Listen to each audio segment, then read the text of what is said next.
আচ্ছা, আমি না মাশরুম নিয়ে আসছিলাম আজকে ইফতারিতে। মাশরুমের চপ বানাবো। আজকে মাশরুমের চপ খাবো। আচ্ছা ঠিক আছে, আজকের ইফতারিতে মাশরুমের চপই বানাচ্ছি। আসলে মাশরুম নিয়ে আসছে এখান থেকে 1 সপ্তাহ আগেই, কিন্তু এতদিন আমার মনেই নাই যে আমাদের ফ্রিজের ভিতরে মাশরুম রয়েছে।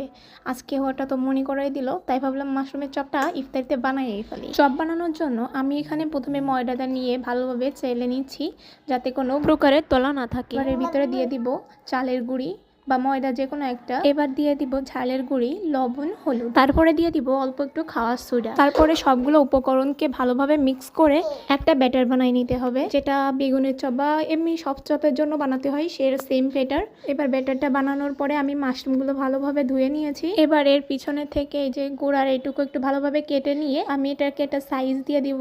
এটা রেডি করা শেষ। এবার আমি চুলায় তেল দিয়ে দিলাম। তেল দেওয়ার পরে তেলটা গরম হওয়ার পরে এটার ভিতরে মাশরুমটা ছেড়ে দিচ্ছি। দেখেন কি সুন্দর ফুলছে। এবার এটাকে ভালোভাবে ভাজি করে নিয়ে উঠাই নিলে মাশরুমের চপ রেডি। তো দেখেন কত সুন্দর হয়েছে সবগুলো চপ। তো আমার মাশরুমের চপ রেডি। চলেন এবার ইফতারির সময় আপনাকে রিভিউ দিই।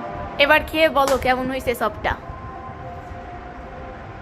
দারুণ হয়েছে, অনেক মজা হয়েছে।